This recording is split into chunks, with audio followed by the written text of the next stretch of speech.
à ne toujours continuer à rester bien à partager, sinon vivre ensemble avec l'auteur de l'agression, ça me pose problème. Le mieux était de trouver des centres auxquels ces enfants-là peuvent être admis pour qu'une prise en charge soit psychologique, pour ne pas dire financière, qu'on soit très plus à leur égard.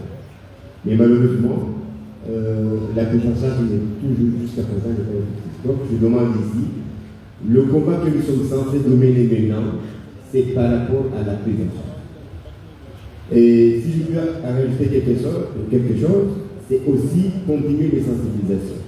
Parce que ces personnes, je ne suis pas les vérités voyous, mais les personnes, ces délinquants-là, qui continuent à agresser nos enfants, nos nièces et nos neveux, sont avec nous. Malheureusement, nous ne pouvons pas les chasser du pays. Qu'est-ce que nous devons faire maintenant? C'est de continuer les sensibilisations sur ces mineurs-là. Surtout les mineurs qui, malheureusement, continuent à les fréquenter. Mais je peux vous dire, avant de venir ici, j'ai eu un cas, je vous précise tout de suite, 2 jeunes filles mineures qui ont pris la ferme décision de voyager sur l'île de Goélie. Pourquoi? Parce que les parents voulaient leur séparer. Les 2 parents, c'est 2 jeunes filles de 16 ans et 17 ans. Ils ont pris un billet. Il y a un monsieur, un adulte, qui nous a remis les moyens de voyager pour l'île de Moélie. Pourquoi? Parce que les parents ont leur demandé de se séparer. Vous voyez ce qui se passe? Si ces enfants-là étaient sensibilisés, ce n'est pas parce qu'on vous a interdit d'être ensemble, parce qu'on vous soupçonne, on n'aime pas que vous soyez ensemble, parce que vous avez un mauvais comportement, mais ces enfants-là n'allaient pas prendre, et ça, qu'ils ont informé leurs parents.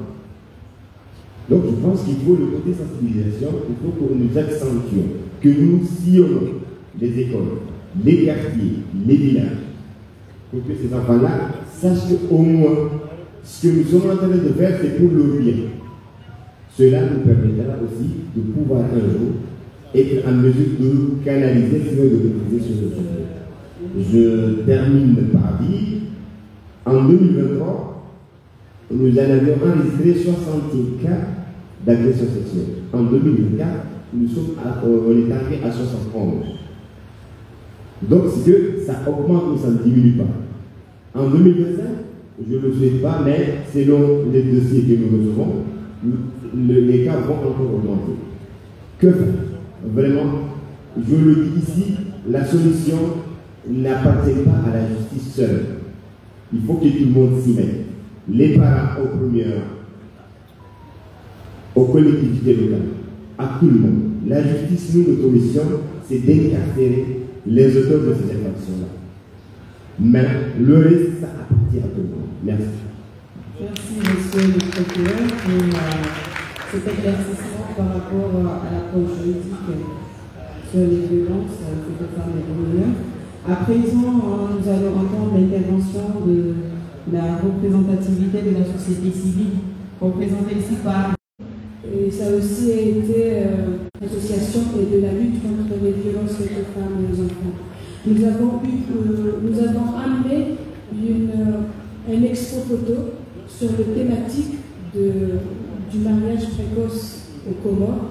Et malheureusement, ce que j'ai eu comme information à travers ces photos, c'est que pas que les filles, il y a même des petits garçons, des mineurs de 16 ans qui sont victimes de mariage précoce et qui sont livrés à eux-mêmes à être pères de famille à 16 ans. Et ça, c'était très émouvant. On a fait le tour du département de Seine-Saint-Denis avec ces photos.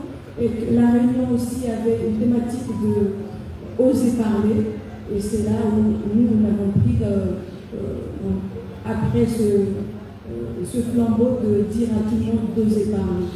Et nous sommes revenus au Comores avec plus d'expérience et plus d'outils pour faire parler les gens. Et à travers cela, nous avons monté beaucoup de projets justement pour faire parler et aussi pour amener à nos autorités. Et ça nous encourage et nous sommes initiatives. Tout d'abord, la société civile, je vais répondre à la question. La société civile est très importante dans cette lutte. Nous le savons, nous le vivons. Je tiens tout d'abord à remercier toutes les associations qui sont là, les ONG qui sont là, qui ont milité avec nous dans la plateforme de lutte contre les violences faites aux femmes, que nous avons tous milité ensemble. Je vois des têtes. Je vous remercie beaucoup de votre initiative et de vos luttes. La société civile est très importante, madame la coordinatrice. Nous vous remercions beaucoup de tout ce que vous avez fait pour que ce séminaire soit une réussite.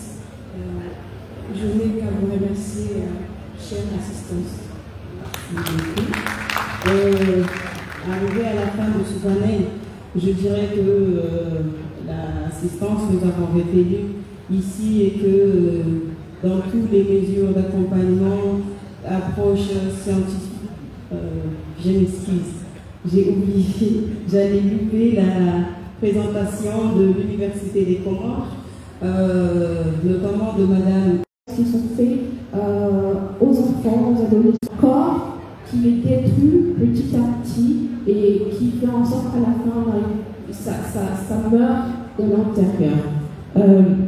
Souvent, on parle des effets psychologiques parce que ça a des répercussions qui sont à la fin visibles, même si au début, ça ne se voit pas, mais des conséquences qui sont visibles à la fin. Mais on oublie aussi que le corps en lui-même souffre en silence. Et ces troubles qui sont invisibles peuvent à la fin devenir visibles, tout comme les troubles psychologiques. Tout à l'heure, Madame la responsable de l'Observatoire international des violences faites aux femmes a montré la peur, l'effroi que vivent au quotidien les personnes victimes de violences. Et sur cette lancée, en fait, je voudrais qu'on essaie de s'imaginer vivre au quotidien en tant qu'enfant, en tant qu'adolescent, en tant que femme dans un environnement violent. Et dans cette constante peur et ce stress qui est permanent, parce qu'on ne sait pas quand est-ce que ça peut arriver, on ne sait pas ce qu'on a fait pour que ça arrive, et c'est ce stress qui est permanent au quotidien. Alors, quand un enfant grandit dans ce milieu-là, on a son cerveau qui apprend à être en stand-by, comme on dit. Ça apprend à être en mode survie, à synthétiser des hormones, on appelle ça l'hormone du stress, qui est le cortisol. Et l'enfant qui grandit dans ce milieu-là, avec cette peur, ce stress permanent, développe cette hormone-là agit au niveau du corps, surtout au niveau du cerveau, et qui ralentit tous les métabolismes. Ça ralentit, ça a des effets au niveau de la mémoire, de l'apprentissage, ça ralentit sa compréhension du monde, ça ralentit sa croissance parce que de l'allongement des os, de l'hormone de croissance. Alors tout ça affecte l'enfant au niveau biologique. C'est ce qu'on ne voit pas mais qui arrive au quotidien.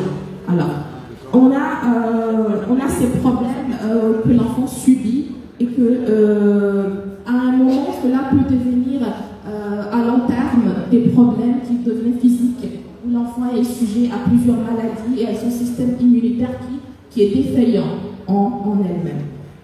L'adolescent aussi, lorsqu'on est dans cet environnement qui est perturbant, lorsque l'enfant a subi ce traumatisme, que ce soit sexuel ou physique, alors on a la puberté qui est précoce et que l'enfant ne peut pas contrôler en fait les mécanismes qui se passent dans son corps parce que ce n'est pas naturel. Là, ce trouble affecte,